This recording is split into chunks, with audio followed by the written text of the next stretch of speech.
Hello students, कैसे हैं आप लोग।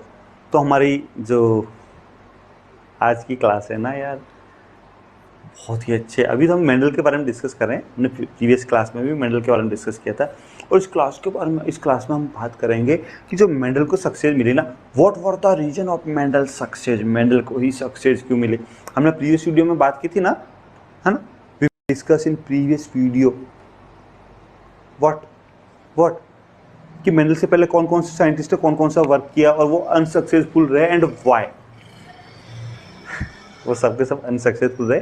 उनका रीजन क्या था अनसक्सेसफुल रहने का, उसका रीजन क्या था, वो हम डिस्कस कर चुके हैं ऑलरेडी इन प्रीवियस वीडियो। अगर आपने नहीं देखा तो जाके देख लो, ठीक है ना। उसके बाद ये वाला वीडियो देखे, है ना। तो मेंडल को ही सक्सेस क्यों मिली, मेंडल को ही सक्सेस क्यों मिली, यानी कि उनके वर्क करने का स्टाइल क्या था, मेंडल के वर्क का स्टाइल क्या था, जो एक्सपेरिमेंट है उसका स्टाइल क्या था, उसके बारे में बात करने वाले हैं। जो आपके क्लास 12 का जो चैप्टर 5 है ना, उसके अंदर जो टॉपिक है उसके अकॉर्डिंग बात करने वाले हैं। क्लास 12 के अकॉर्डिंग बात करने वाले हैं कि मेंडल को ही सक्सेस क्यों मिली। देखो, मेंडल को सक्सेस मिलने में कुछ तो उसका लक भी था, उनको पी प्लान सेलेक्ट हो गया, ठीक है। और बहुत सारी चीज़ें उनको लक वाली भी चीज़ आपको समझ में आएगी।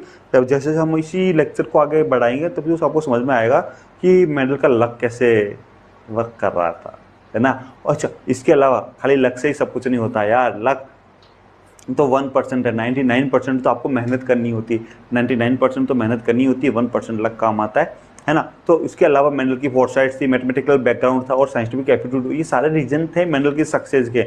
अब हम क्या करेंगे, मेंडल की सक्सेस के जो रीजन थे ना, उनको डिटेल में 1 बाय 1 स्टडी करने वाले हैं।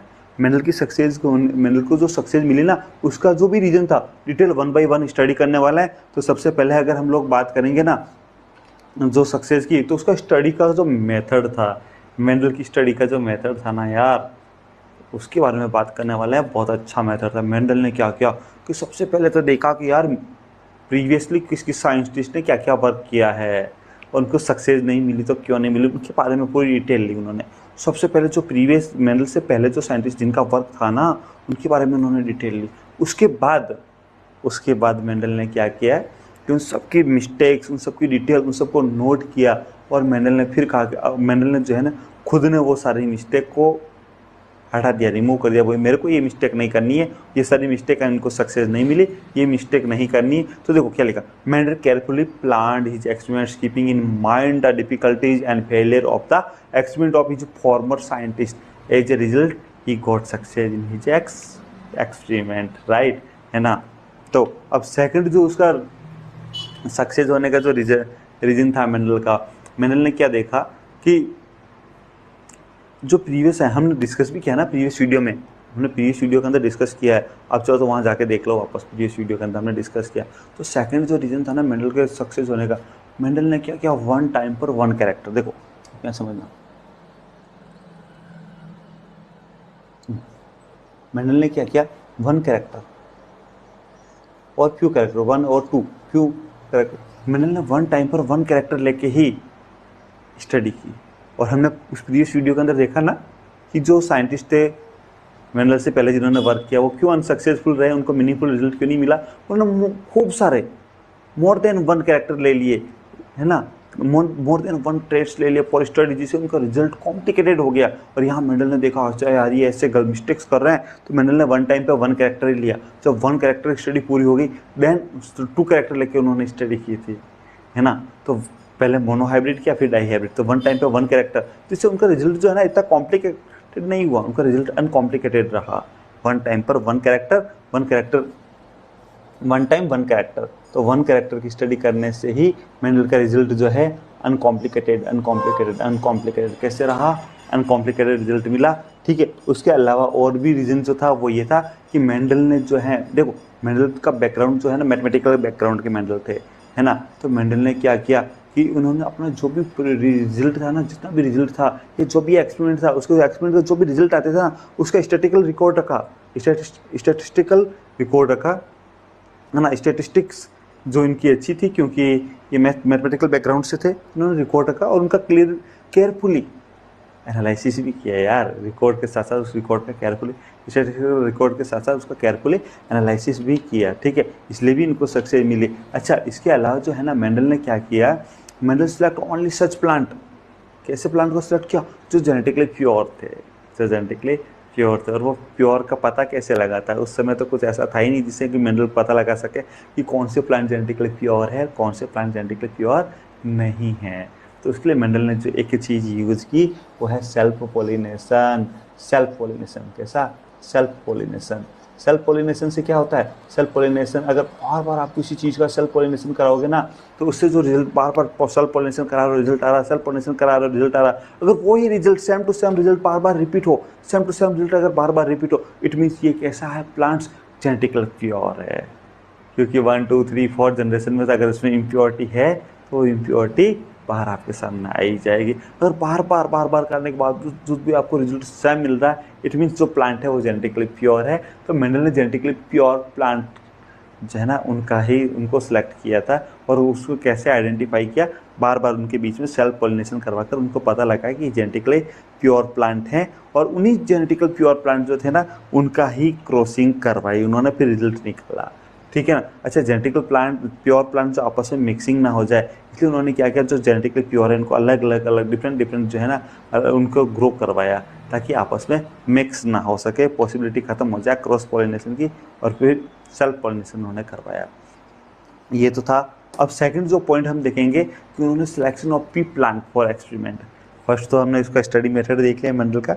अब जो सेकंड जो हम लोग देखने वाले हैं वो है कि उनका जो उन्होंने पी प्लांट सेलेक्ट किया ना, तो उसका उनको क्या क्या बेनिफिट हुआ, पी प्लांट्स क्यों सेलेक्ट किया, या पी प्लांट्स का क्या मेंडल को बेनिफिट्स हुआ, उसके बारे में बात करने वाले हैं हम लोग। तो देखो, उन्होंने मेंडल ने क्या किया, जो पी प्लांट सेलेक्ट किया ना उसके उसके बहुत सारे रीजन थे। पहला रीजन तो ये था कि पी प्लांट से बहुत ही जल्दी बहुत कम टाइम में प्रोजेनी मिल जाती, तो बहुत ही कम टाइम में रिजल्ट मिल जाता है ना। एनुअल प्लांट है तो बहुत ही कम टाइम में तो बहुत ज़्यादा रिजल्ट मिल सकता था उसको, तो वो मिला। अच्छा, दूसरी चीज़ ये भी है कि पी प्लांट जो है ना उसको एक गार्डन में भी ग्रो कराया जा सकता है ना। तो गार्डन के लिए बहुत ही कम स्पेस रिक्वायर्ड होता है, पी प्लांट के लिए बहुत है ना, बहुत कम स्पेस रिक्वायर्ड है, गार्डन में ग्रो करा सकते हैं, है ना। तो इसलिए भी अच्छा, दूसरी चीज़ ये भी है कि जो पी प्लांट है ना उसके अंदर फ्लोर भी बहुत सारे और फ्रूट्स भी बहुत सारे बनते हैं यार। फ्लोर एंड फ्रूट्स भी बहुत सारे, यानी कि अपने पास रिजल्ट निकालने के लिए बहुत ज़्यादा मटेरियल अवेलेबल हो जाएगा पी प्लांट्स के अंदर। इसलिए भी मेंडल ने पी प्लांट सेलेक्ट किया था, इसलिए भी पी प्लांट सेलेक्ट किया था, due to which the seeds can be obtained easily, या result can be obtained easily, है ना। क्योंकि रिजल्ट उनके पास बहुत ज़्यादा है, अगर बहुत ज़्यादा फ्लोर एंड उसके अंदर फ्रूट्स मिलते हैं पी प्लांट्स के अंदर, है ना। तो ये भी एक रीज़न था। अच्छा, एक और मोस्ट इंपॉर्टेंट चीज़ यार, इसका जो फ्लोर जो होता है ना, फ्लोर किसका? पी प्लांट का, वो जो है ना बटरफ्लाई लाइक, देखो आप यहाँ पे स्ट्रक्चर देखो, इस स्ट्रक्चर को बटरफ्लाई की जैसे दिख रहा है स्ट्रक्चर, ये बड़ा सा है ना, बटरफ्लाई जैसे स्ट्रक्चर दिख रहा है, ये पूरा जैसे बटरफ्लाई हो।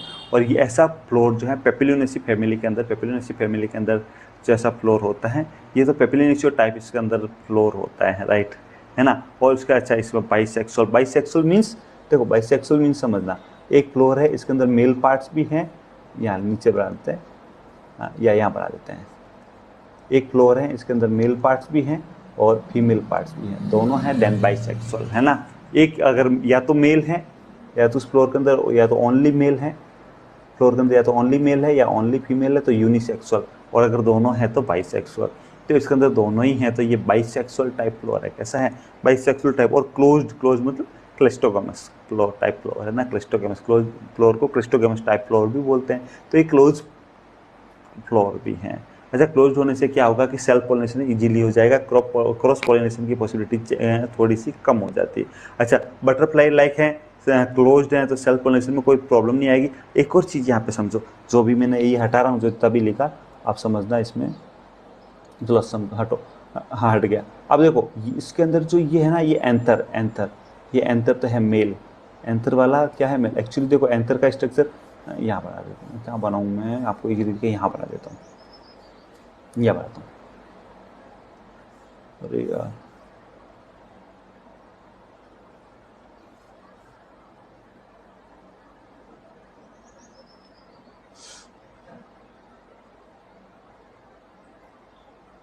ये एंथर, ठीक है। और इसके अंदर ये फिलामेंट, जैसे आपको यहाँ दिख रहा है ना, इधर ये बहुत सारे, ये एंथर, इसका हमने बाहर निकाल के बड़ा सा बनाया एंथर, ठीक है। ये एंथर और ये फिलामेंट।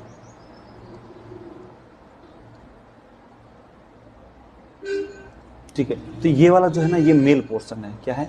मेल, मेल वाला पोर्शन।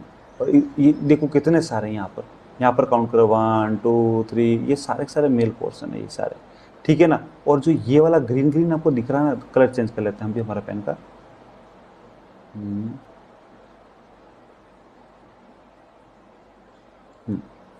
तो यहाँ पर आपको जो ग्रीन ग्रीन दिख रहा है, यहाँ पर ये ग्रीन ग्रीन ना, ये ग्रीन, ये है फीमेल पोर्शन, स्टिग्मा। एक्चुअली ये कुछ इस टाइप का होता है।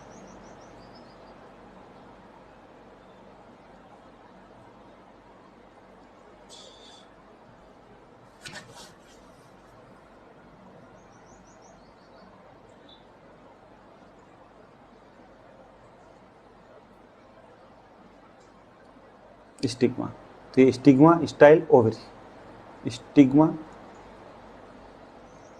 स्टाइल ओवरी,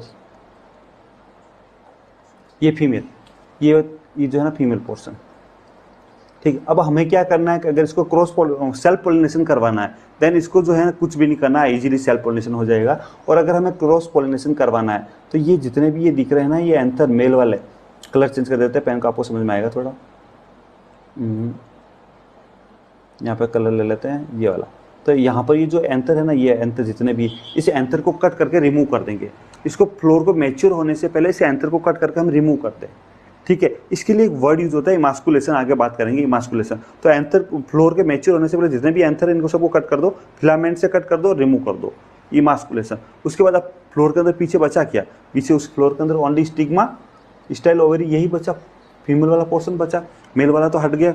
अब हम उसको क्या करेंगे, एक प्लास्टिक के बैग से उसको बांध देंगे। तो इसके लिए वर्ड यूज होता है बैगिंग, आगे डिस्कस करेंगे इसके बारे में।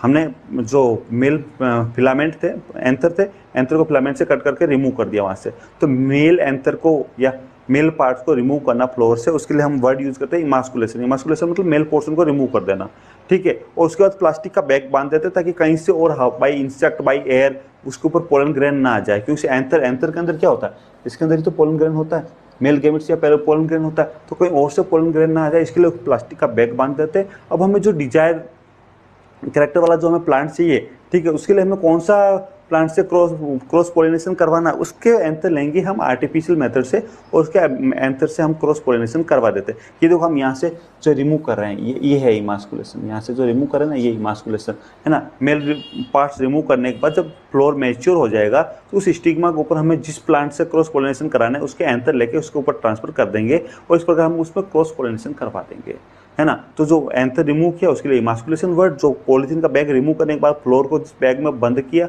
जिससे बांधा हमने, वो बैगिंग, उसके लिए वर्ड यूज होता है। तो जो पी प्लांट है, पी प्लांट में ये इजीली पॉसिबल था। उसका जो मॉर्फोलॉजी है या उसका जो बटरफ्लाई लाइक है जो स्ट्रक्चर है या मॉर्फोलॉजी है, और जो एक क्लिस्टोगमस यानी क्लोज टाइप का, इसलिए वहाँ पर इजीली पॉसिबल था। इसलिए जो है ये फ्लोर इनकी मेंडल की सक्सेस में काफ़ी हेल्प इस फ्लोर ने।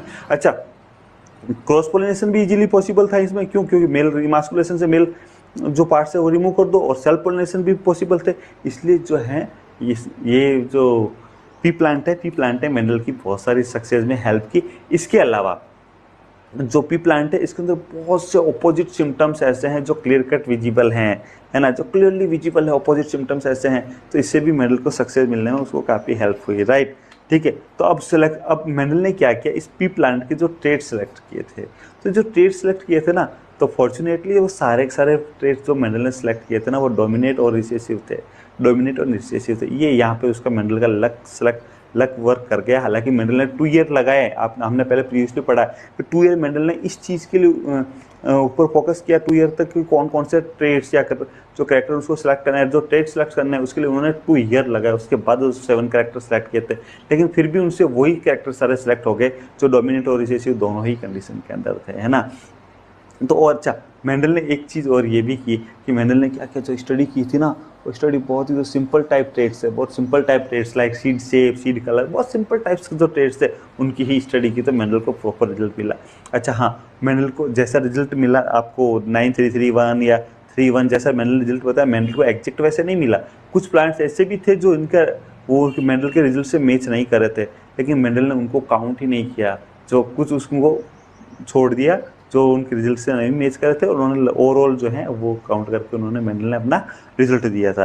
ठीक है। तो ये सिलेक्शन में ट्रेड जो है उन्होंने 7 करेक्ट ट्रेड सेलेक्ट किए थे मेंडल ने। कितने? 7 ट्रेड सेलेक्ट किए थे मेंडल ने। एक्चुअली देखो समझना यहाँ पर कि एक तो जो था मेंडल ने जो है ना 2 टाइप्स के करेक्टर लिए, एक तो वेजिटेटिव और दूसरा रिप्रोडक्टिव। वेजिटेटिव इसको सोमेटिक भी बोल सकते हैं, राइट, सोमेटिक या वेजिटेटिव। तो वेजिटेटिव लिया था लेंथ या हाइट बोल जाए या लेंथ बोल जाए,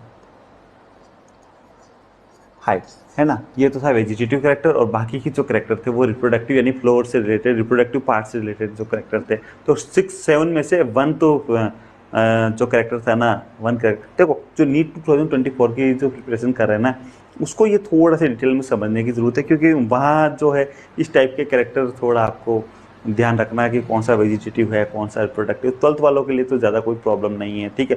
तो एक रिप्रोडक्टिव वाला कौन कौन से थे? 6 कैरेक्टर थे रिप्रोडक्टिव, और ओनली 1 कैरेक्टर जो था वो वेजिटेटिव, वो था हाइट वाला, है ना। हाइट में टॉल एंड ड्वार्फ 2 टाइप ये लिए थे। टॉल डोमिनेट था और ड्वार्फ लिए थे, ड्वार्फ लिए था। उसके बाद में जो है उन्होंने मेंडल ने क्या किया था, फ्लोर का कलर लिया। फ्लोर का कलर कैसा है उसके, देखो यहाँ पर ये स्टेम हाइट, या तो टॉल है प्लांट या ड्वार्फ है, या तो टॉल है या ड्वार्फ है, ये लिए थे। उसके बाद जो मेंडल ने क्या किया था, फ्लोर के ऊपर आ गया, फिर फ्लोर के ऊपर आ गया कि फ्लोर की पोजीशन कैसी है, फ्लोर की पोजीशन कैसी है, कि या तो जो है फ्लोर जो पूरी जो ये टहनी, देखो यहाँ पर देखो इसके लास्ट में एंड पर है,